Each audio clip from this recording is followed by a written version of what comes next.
vamos meditar hoje sobre seguir a Jesus Cristo. Eu quero convidar você a se colocar em pé para juntos lermos a palavra de Deus. Abra sua Bíblia na primeira epístola de Pedro, capítulo 2, versos 11 a 25. Primeira carta de Pedro, capítulo 2, verso 11 a 25.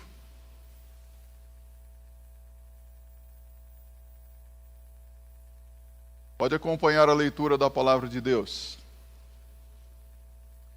Amados, exorto-vos como peregrinos e forasteiros que sois, a vos absterdes das paixões carnais que fazem guerra contra a alma, mantendo exemplar o vosso procedimento no meio dos gentios, para que naquilo em que falam mal contra vós outros, como de malfeitores, observando-vos em vossas boas obras, glorifiquem a Deus no dia da visitação. Sujeitai-vos a toda a instituição humana por causa do Senhor, quer seja o rei como soberano, quer as autoridades como enviadas por ele, tanto para castigo dos malfeitores, como para louvor dos que praticam o bem. Porque assim é a vontade de Deus, que pela prática do bem façais emudecer a ignorância dos insensatos, como livres que sois, não usando todavia a liberdade por pretexto da malícia, mas vivendo como servos de Deus. Tratai todos com honra, amai os irmãos, temei a Deus, honrai o rei. Servos, sede submissos com todo o temor ao vosso Senhor, não somente se for bom e cordato, mas também ao perverso. Porque isto é grato, que alguém suporte tristezas, sofrendo injustamente, por motivo de sua consciência para com Deus. Pois que glória há, se pecando e sendo esbofeteados por isso, o suportais com paciência. Se, entretanto, quando praticais o bem, sois igualmente afligidos e o suportais com paciência, isto é grato a Deus. Porquanto, para isto fostes chamados, pois que também Cristo sofreu em vosso lugar, deixando-vos exemplo para seguirdes os seus passos, o qual não cometeu pecado, nem dolo algum se achou em sua boca, pois ele, quando ultrajado, não revidava com ultraje, quando maltratado, não fazia ameaças, mas entregava-se àquele que julga retamente, carregando ele mesmo em seu corpo, sobre o madeiro, os nossos pecados, para que nós, mortos para os pecados, vivamos para a justiça. Por suas chagas fostes sarados, porque estáveis desgarrados como ovelhas, agora, porém, vos convertestes ao pastor e bispo das vossas almas, seguindo o caminho de Cristo. Vamos orar ao Senhor mais uma vez? Ó Deus amado e santo, nós estamos aqui na Tua presença com alegria em nossos corações, porque nós temos o privilégio de adorar ao Senhor por tudo que o Senhor é, louvar ao Senhor por aquilo que o Senhor tem feito em nossas vidas, na vida de nossos irmãos, na vida desta igreja, porque o Senhor tem manifestado a Tua bondade para com o povo brasileiro, Senhor. Muito obrigado, porque o Senhor tem derramado a Tua graça, Senhor, para que tenham oportunidade de se tornarem participantes da salvação que é em Cristo Jesus. Obrigado por Tua palavra, Senhor Deus, que está agora aberta diante de nós. Obrigado porque temos esse privilégio de falar contigo na certeza de que o Senhor nos ouve, Senhor. E agora, ó Pai, nós suplicamos que o Teu Espírito Santo fale à mente, ao coração de cada pessoa aqui, de acordo com o propósito que o Senhor tem em mente para a vida de cada um. Oramos em nome de nosso Senhor Jesus Cristo. Amém. Podem se assentar. Não é verdade que o mundo oferece muitas facilidades, caminhos de todos os tipos para que o homem possa andar por ele?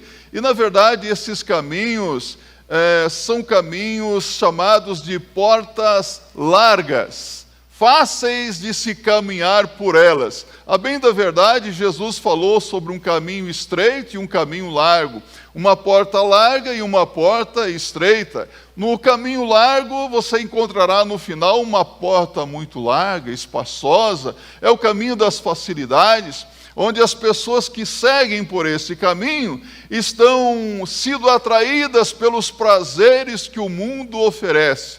E qualquer que entre por esse caminho será muito bem aceito, será muito bem recebido, será aplaudido. O problema é que no final do caminho largo tem uma porta larga, e no final da porta larga existe um lugar reservado para aqueles que não seguem ao Senhor Jesus Cristo. Porém, para aquele que segue ao Senhor Jesus Cristo pelo caminho apertado, estreito, difícil de ser seguido, há uma porta estreita também. É uma porta onde não se pode passar com bagagens. Não se pode seguir com pecados, a porta em que se exige renúncia. Eu posso comparar isso para vocês como um brete. Alguém sabe o que é um brete aqui? Alguém que já veio do interior sabe o que é isso, né? Um brete na fazenda tem o chamado de mata-burro, que são algumas tábuas no chão, não é? E troncos, é para o gado não passar. E em outros lugares existe um cercadinho onde para a pessoa passar ela tem que fazer uma espécie de zigue-zague para que o gado não passe por ali e escape. E pelo brete não se pode passar com cargas. Só uma pessoa passa por ele. Esse caminho de facilidades é o caminho das comodidades, dos prazeres que o mundo oferece, onde o homem pode fazer o que bem entender, pode seguir os desejos do seu próprio coração. É o caminho e a porta onde não se exige nenhum tipo de sacrifício. Lamentavelmente, a maioria das pessoas hoje se encontra no caminho largo, o caminho das facilidades, buscando os prazeres, uma vida sem complicações, sem renúncias. Para seguir a minha vida, eu não gosto de incômodos, eu quero fazer aquilo que dá na telha, eu não quero ser incomodado, ninguém tem nada a ver com a minha vida. Já ouviu isso? Muitas pessoas estão vivendo assim. Agora, quando nós falamos de vida com Cristo, de seguir a Jesus Cristo, nós estamos nos referindo ao chamado de Jesus Cristo para andar em um novo e vivo caminho. É um caminho vivo, é um caminho que não é para qualquer pessoa seguir, não. E aqui eu quero dizer para você, não é fácil ser cristão verdadeiro. O convite de Jesus não é para ser religioso. Nós temos muitos religiosos hoje. Religiosos de todos os tipos, pessoas que estão apegadas às suas tradições, pessoas que estão apegadas a coisas que não podem salvar, mas o que Jesus Cristo está propondo nesse caminho é abrir mão de tudo aquilo que nos impede para fazer a vontade do Senhor. Compreende isso? É um caminho vivo, é um caminho de renúncia. E quem nos dá um modelo nesse caminho não é outro senão o Senhor Jesus Cristo. Jesus é o nosso modelo a ser imitado e a ser seguido. Jesus é o nosso exemplo em tudo. Jesus Cristo, ele diz: eu vos dei o exemplo para que façais o que eu vos fiz. Há pessoas que dizem: eu sigo a Jesus. Mas quando você olha para a vida da pessoa, você não percebe essa pessoa obedecendo a Jesus. Não bate. A situação é diferente quando se trata de seguir a Jesus Cristo. Se você diz que é um seguidor de Jesus Cristo, quem que você deve imitar na sua vida? Jesus, não é isso? Então você deve fazer aquilo que você diz que faz, não é verdade? Se você não faz aquilo que você diz, então alguma coisa está errada. Há uma contradição muito séria aí. Então você precisa se certificar quem realmente você está seguindo na prática. Então a vida de Jesus Cristo é exemplo para nós, porque é uma vida sem mancha, sem falha, sem erro, sem mácula, sem defeito algum. Por isso Jesus Cristo é o nosso exemplo a ser seguido. Então, sigamos ao Senhor Jesus Cristo. Pedro, que faz esta exortação aqui, ele tinha autoridade para falar acerca de seguir ao Senhor Jesus Cristo. Sabe por quê? Porque Pedro experimentou a frustração de seguir ao Senhor Jesus Cristo de longe. Pedro sabia que era importante seguir Jesus Cristo de perto, porque quando uma pessoa não segue ao Senhor Jesus Cristo de perto, ela ficará frustrada, decepcionada, porque sabe que não irá corresponder às expectativas que Deus tem para a sua vida. E Pedro soube o que era seguir Jesus de longe, em um dos momentos mais cruciais e difíceis, ou podemos dizer, escuros da sua vida. No momento em que ele precisou seguir a Jesus de perto, ele se afastou. Lembram-se disso? E por 3 vezes ele negou o Senhor Jesus Cristo. Tu és um deles. Eu nem o conheço. Há muitas pessoas que hoje negam o Senhor Jesus Cristo, não com palavras, mas com o seu estilo de vida, com a sua maneira de viver neste mundo. Estou falando coisa estranha para vocês? Não é verdade? A proposta de Deus aqui é para que o sigamos.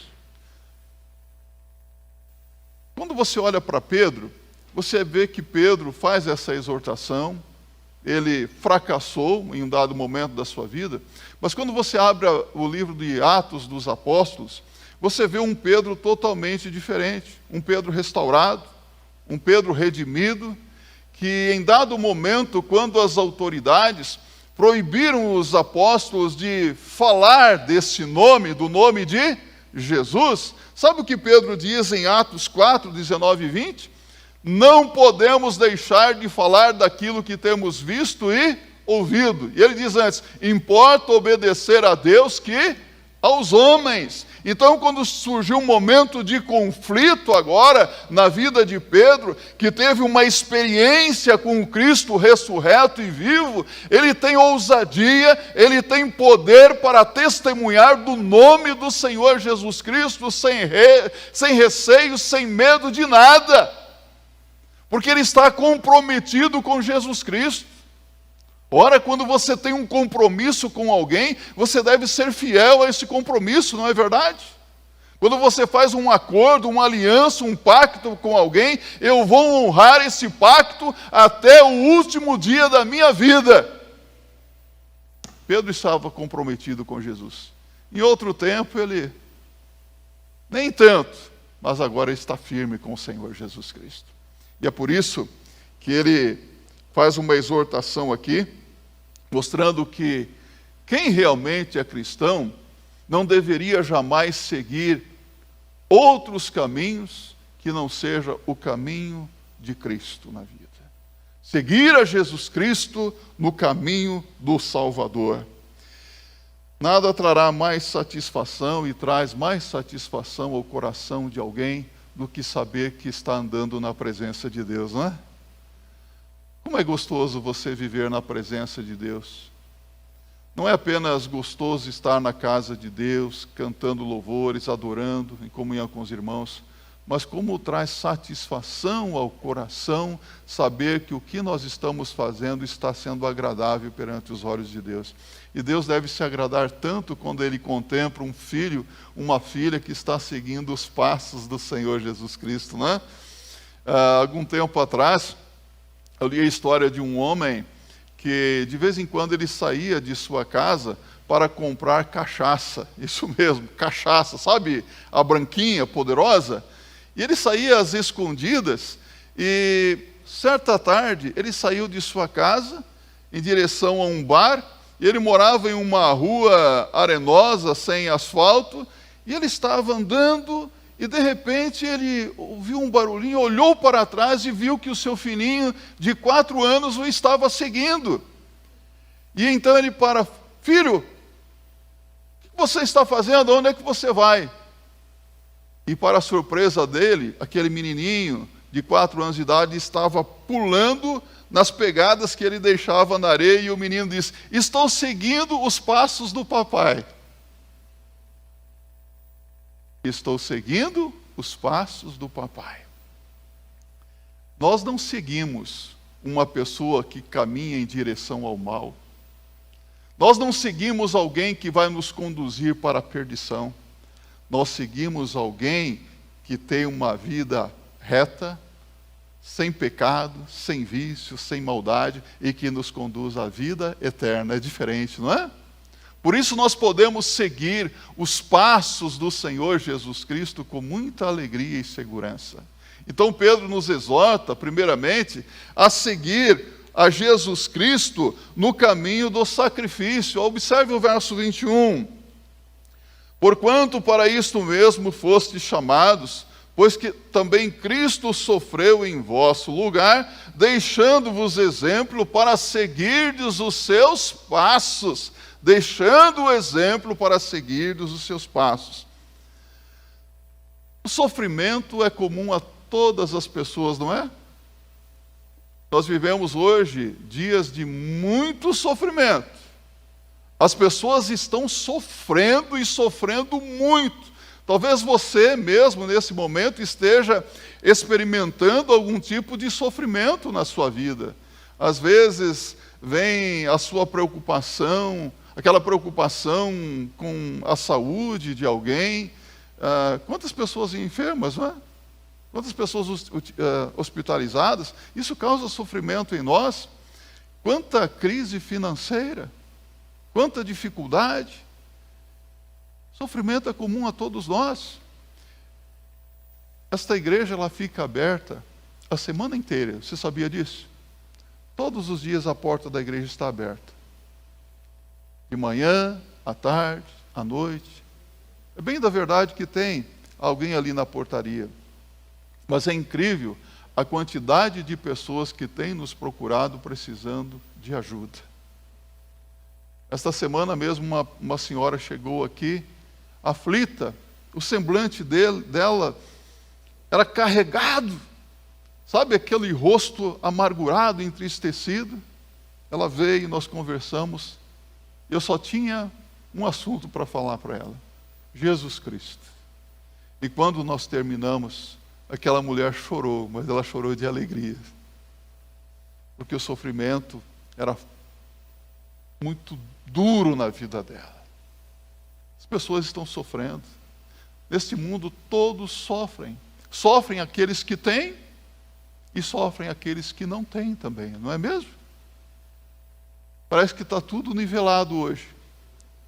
Qualquer um, rico e pobre, pode ser acometido de Covid, não é? Aliás, tem uma senhora muito conhecida aqui, e ela pediu orações pelo ex-marido dela. O ex-marido dela é um homem muito rico. Ele disse: olha, não se preocupe comigo não. Se eu for acometido de Covid-19, eu vou aqui no hospital Albert Einstein, ali é um hospital de referência, está tudo tranquilo. Não se incomode comigo não, deixa eu seguir a minha vida. E não é que o dito cujo pegou o maldito do Covid, foi parar no Albert Einstein, ficou no quarto lá, tranquilo, trabalhando no seu notebook, e depois de algum tempo foi para a UTI, saiu da UTI, receber alta no dia seguinte, quando estava tudo preparado, faltou o ar, pum, caiu durinho e morreu. Aí esse pessoal pensa que o pastor tem dinheiro, né?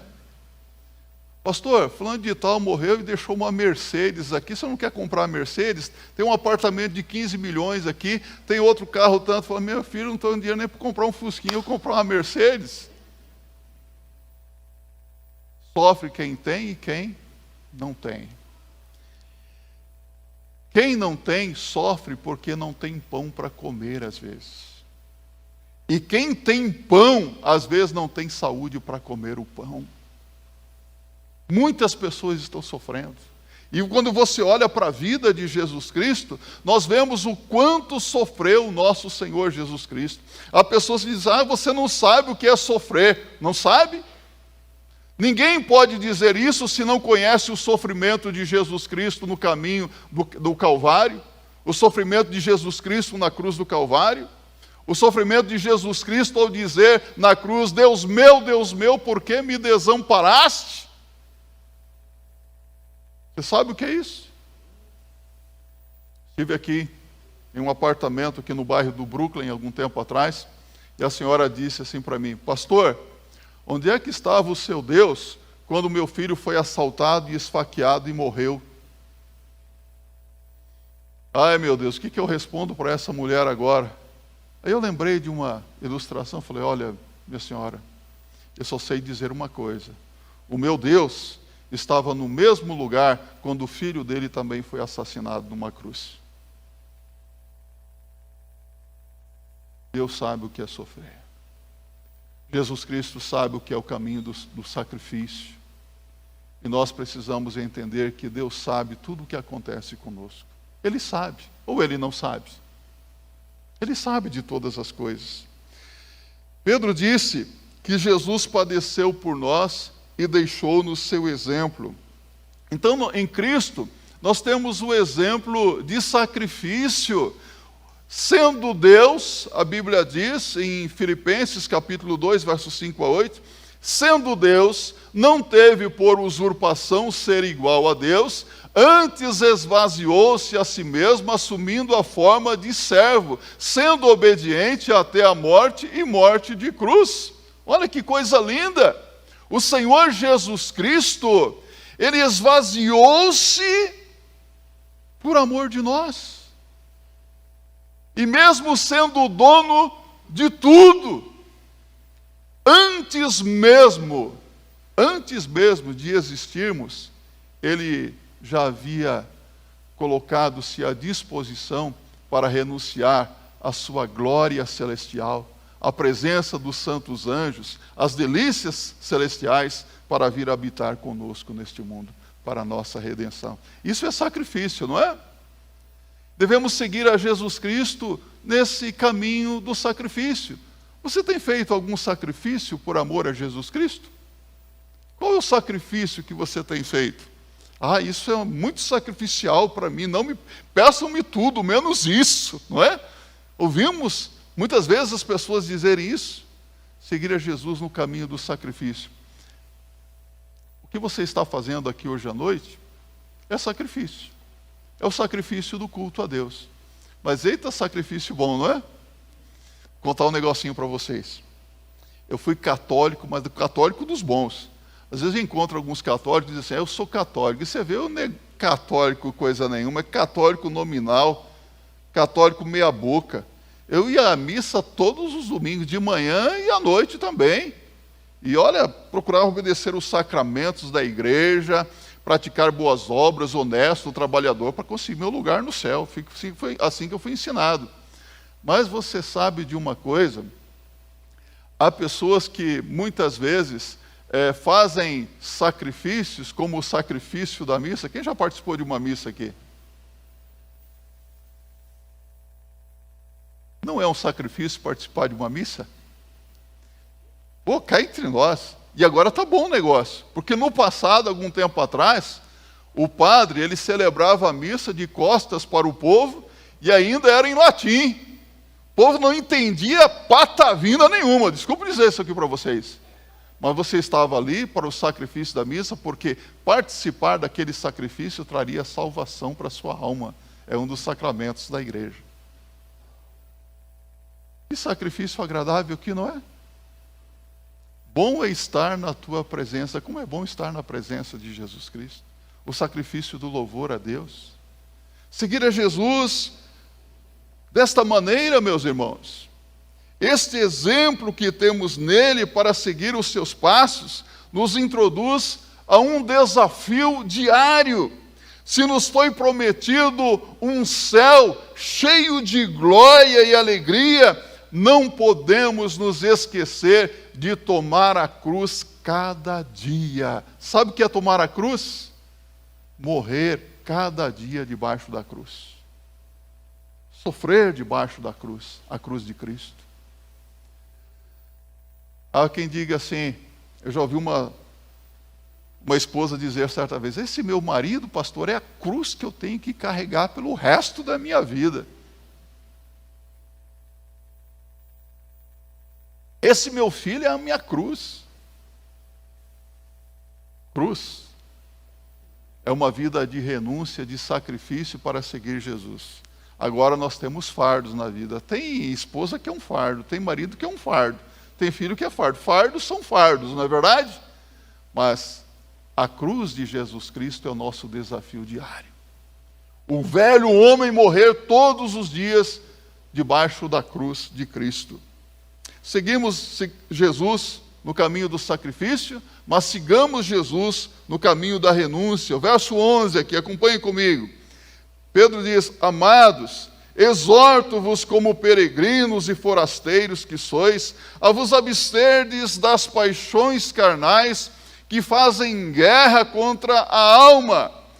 Então Jesus nos mostra que a sua vida sempre esteve caracterizada pela renúncia ao esvaziar-se a si mesmo. E nós também, para fazer a vontade de Deus, devemos renunciar o que precisa ser renunciado a cada dia, porque há um conflito interior. Há uma batalha da carne contra a alma. A carne quer nos fazer seguir os caminhos que levam a uma vida de desobediência a Deus. Você sente isso no seu coração ou não? O seu coração se inclinando para as coisas que você sabe que são erradas? Há um conflito entre alma e carne.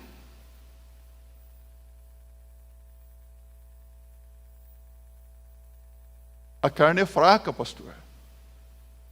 A carne é fraca? Sim ou não? O que Jesus disse? Vigiai, pois, a carne é fraca, mas o espírito é forte. Válvula de escape, a carne é fraca, mas o espírito é forte. Há uma guerra, é uma batalha no caminho da renúncia a cada dia.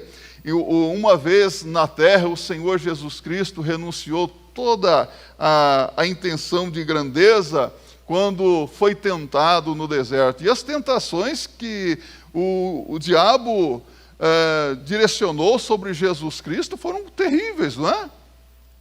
Uma delas foi: tudo isto te darei se prostrado me adorares. Ora, Jesus Cristo sabia que foi justamente por essa razão que Lúcifer se tornou Satanás.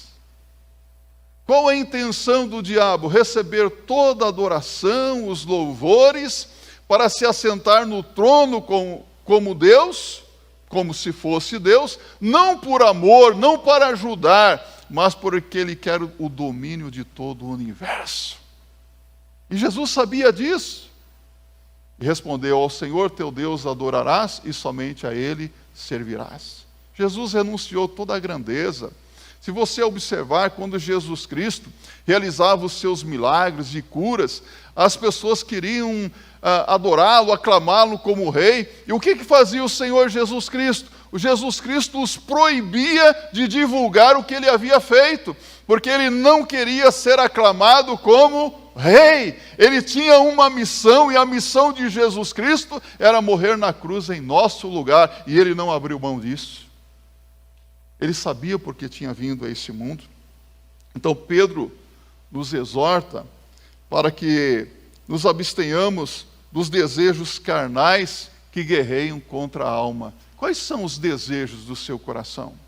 Quais são as inclinações do seu coração? Há pessoas que desejam ficar famosas, não é? Há pessoas que desejam ganhar muito dinheiro porque o dinheiro vai dar poder.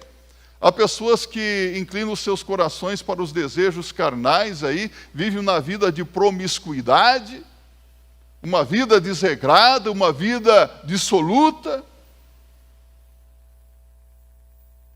O que você precisa renunciar para fazer a vontade de Deus? Então Pedro aqui, ele diagnosticou um campo de batalha onde lutam grandes forças, a carne e o espírito pelo controle da vontade humana. Há esse conflito diariamente. A carne e o espírito pelo controle da vontade humana. Vigiai e orai para não cairdes em tentação. Se você orar, se você vigiar, você vai se fortalecer no seu homem interior.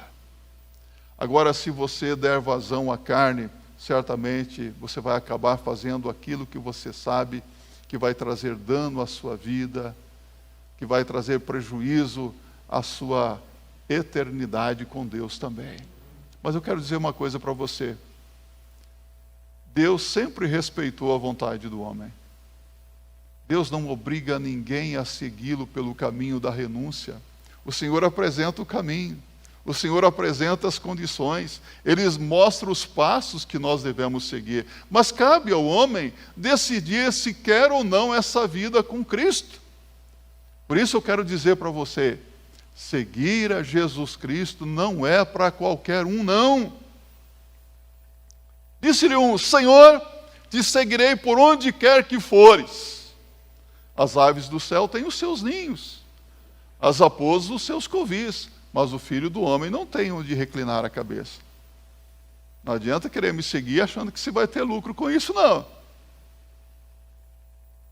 Jesus é bem claro quanto a isso. Pedro usou aqui a palavra abstenham para referir-se àquela vida de sedução e desejo que termina por destruir-nos. Cuidado com isso, ele diz, abstenham-se dessas coisas. Cuidado com essas coisas, diz o apóstolo Pedro. Esse mundo de desejo que provém da nossa natureza carnal corrompida deve morrer em nós. Não pode ressuscitar. Quem aqui já nasceu de novo? Quem aqui já aceitou a Cristo como Senhor e Salvador pessoal? Amém? Então você não tem apenas uma natureza pecaminosa, você tem uma natureza espiritual, a natureza de Cristo. E essa natureza carnal, pecaminosa, ela guerreia constantemente com a natureza espiritual, a natureza de Cristo. Há um conflito diário entre fazer a minha própria vontade ou fazer a vontade de Deus. Você sente isso? Há esse conflito, essa luta interior. Mas Pedro diz, se abstenham dessas coisas, dos desejos, das seduções desse mundo. Ainda que isso seja muito forte no seu coração, não permita isso na sua vida. Siga o exemplo de Jesus Cristo, ele renunciou. E Paulo diz, tende em vós o mesmo sentimento que houve em Cristo Jesus. Vamos dizer juntos? Tende em vós o mesmo sentimento que houve em Cristo Jesus. Sentimento de renúncia, sentimento de humildade. É disso que nós precisamos. Somente seguindo a Jesus Cristo no caminho da renúncia é que teremos vitória sobre os desejos carnais que guerreiam contra a alma. Sigamos Jesus no caminho da obediência. Observe o verso 12. Mantendo exemplar o vosso procedimento no meio dos gentios, para que naquilo que falam mal contra vós, como de malfeitores, observando-vos em vossas boas obras, glorifiquem a Deus no dia da visitação. Quero que vocês se lembrem que quando Jesus foi batizado, ali nas águas do Rio Jordão, eles ouviram uma voz do céu que dizia o quê? Este é o meu filho amado em quem me comprazo. No Getsêmane, eles também ouviram, este é o meu filho amado em quem me comprazo. Eles ouviram Deus dizendo isto. Estas palavras foram o reconhecimento, a submissão à vontade divina nos momentos mais difíceis da decisão de Jesus Cristo de morrer por nós na cruz do Calvário. Deus se agradou do seu Filho. E Pedro foi testemunha mais próxima da maior obediência que já se viu sobre a face da terra. E ele nos exorta, então, a sujeitar-nos a toda autoridade constituída entre os homens. A nossa obediência a Deus em todas as situações da vida torna-se possível por causa do Senhor. Eu pergunto para as mulheres aqui, quem é casado aqui? É fácil ser submissa ao marido? A resposta? Não. Mas por causa do Senhor, por amor ao Senhor, vocês acatam a orientação do marido, não é verdade? Não é assim que funciona? E o marido que ama, cuida da sua esposa, como sendo o seu próprio corpo. Por causa do Senhor, nós obedecemos às autoridades superiores. Mas os gentios não sabem o que é obedecer às autoridades. Tem um problema muito sério com isso. Não, eu não posso ser submisso. Cuidado com esse negócio de submissão. Não é assim que o mundo fala?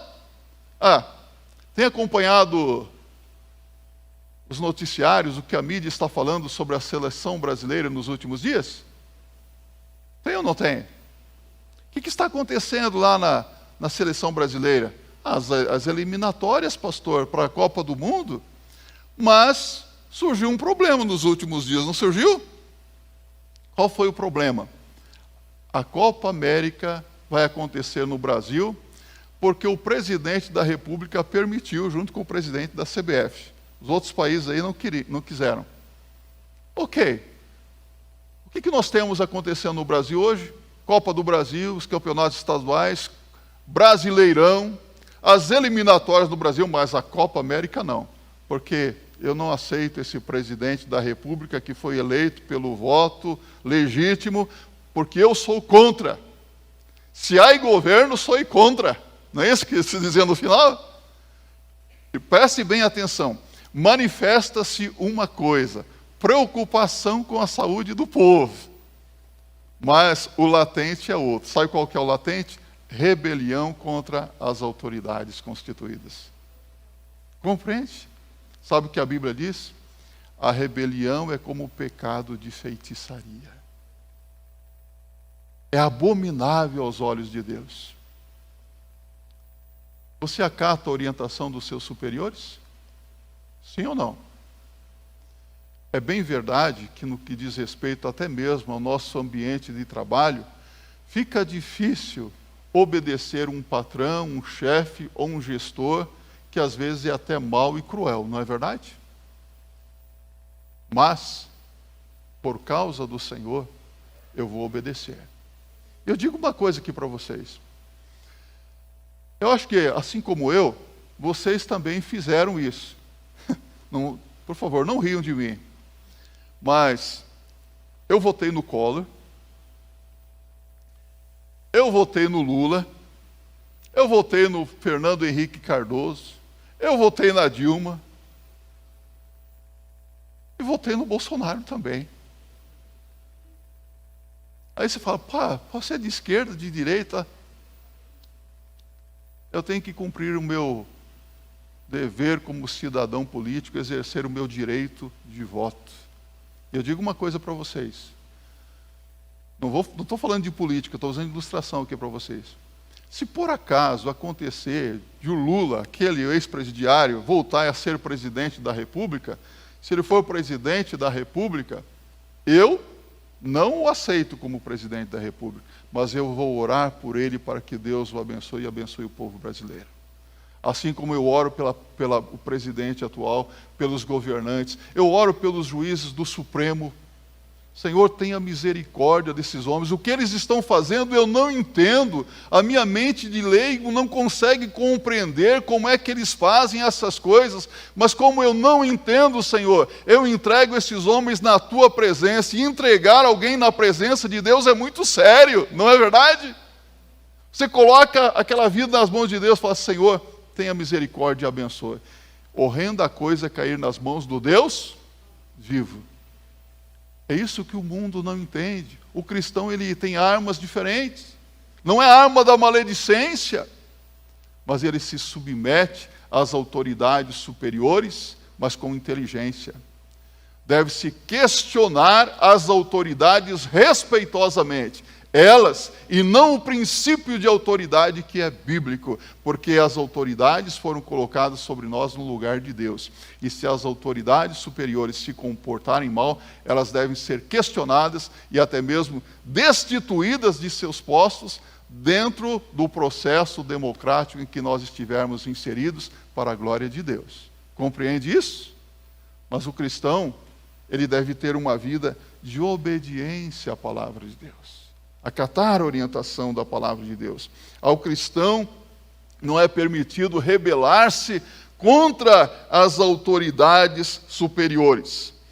É possível que alguns foram injustamente criticados por obedecer a Deus em algum momento da sua vida. Já aconteceu isso com você? E pode acontecer isso, mas a obediência a Jesus nunca esteve separada do sofrimento. Lembre-se disso. Se você for obediente a Jesus, sempre virá algum tipo de sofrimento para você. E recordemos que nós estamos seguindo os passos de Jesus. Se estamos seguindo os passos de Jesus, sofrimento virá sobre a nossa vida. A obediência se torna real quando nós acatamos esta orientação aqui no verso 17 desse capítulo. Tratai todos com honra, amai os irmãos, temei a Deus, honrai o rei. Honrar a todos. E finalmente, seguir o Senhor Jesus Cristo no caminho para a glória. E vos absterdes das paixões carnais que fazem guerra contra a alma. Uma das coisas mais certas da vida cristã, comparada com outras religiões, é que nós não seguimos os passos de um líder qualquer. Nós não seguimos os passos de um líder que nos leva a uma morte heróica. Nós seguimos os passos de um líder que nos leva para a vida eterna. E é diferente isso. Nós seguimos aquele que tem poder para salvar. Lembrando, meus amados irmãos, que nós estamos aqui neste mundo, mas a nossa pátria não é aqui. Pedro diz que nós somos peregrinos, estrangeiros neste mundo. E como peregrinos neste mundo, nós almejamos a pátria celestial, mas nós devemos viver neste mundo como cidadãos do reino de Deus. Compreende isso? Como é que vive um servo de Deus? Nós somos embaixadores de Deus neste mundo.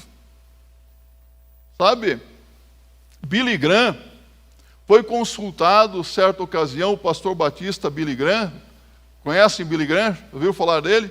Para ser presidente, para participar da campanha para a presidência dos Estados Unidos. Ele disse, eu não posso abrir mão de tão grande honra de ser embaixador do reino de Deus aqui.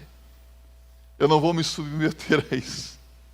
Então você, como embaixador, como embaixadora do reino de Deus, é uma pessoa que tem muito mais honra aos olhos de Deus. Às vezes você abraça as coisas deste mundo em detrimento de coisas muito maiores que Deus tem preparado para você. Olho nenhum viu, ouvido jamais ouviu, nem jamais passou pela mente humana o que Deus tem preparado para aqueles que o amam. E tem muita coisa boa preparada para nós. Mas para aqueles que seguem ao Senhor Jesus Cristo. Sigamos Jesus como estrangeiros e peregrinos. Sigamos Jesus. Nenhum final será mais glorioso e eterno do que aquele que nos espera mais além do sol. Daquele que nos espera na eternidade. O que espera você na eternidade? Onde é que você vai estar daqui a 50 anos? Daqui a 100 anos? Daqui a 100 anos? Não vai fazer nenhuma diferença se você morou nas mansões lá no zero do Alphaville, ou se você morou no Alfavela de Jandira ou de Barueri, ou aqui do Morumbi. Daqui a 100 anos, não vai fazer nenhuma diferença se você se alimenta hoje com aquelas cartelas de 30 ovos por R$10, ou se você come filé mignon todo dia na sua casa. Daqui a 100 anos, o que vai fazer diferença é se você seguiu ou não a Jesus Cristo como teu único e suficiente Senhor e Salvador pessoal. Porque daqui a 100 anos será céu ou inferno para você. A quem você está seguindo? A quem você está seguindo? Está seguindo a Jesus Cristo? De verdade? Outro apóstolo que conheceu muito bem a Jesus foi João, e ele cita as palavras de Jesus aqui em João 13,15. Porque eu vos dei o exemplo, para que como eu vos fiz, façais vós também. Seguir o exemplo de Jesus Cristo é uma garantia que toda a influência que recebemos dele afetará a nossa vida positivamente, meus irmãos. É a grande garantia. Seguir a Jesus Cristo é aprender a verdade no caminho da obediência. Só que eu quero dizer uma coisa aqui para você ao concluir esta mensagem. Seguir a Jesus Cristo no caminho da obediência, da renúncia, do sacrifício, pode parecer algo pesado para algumas pessoas. Mas eu quero que você se lembre do que disse Jesus em Mateus 11, 28 a 30. Jesus disse assim: vinde a mim, todos os que estáis cansados e sobrecarregados, e eu vos aliviarei. Tomai sobre vós o meu jugo, e aprendei de mim, que sou manso e humilde de coração, e encontrareis descanso para as vossas almas, porque o meu jugo é suave e o meu fardo é leve. Não é difícil seguir a Jesus Cristo no caminho da obediência, porque Ele nos dá poder para fazermos a vontade dEle todos os dias. Que assim seja na sua vida, para a glória de Deus. Amém?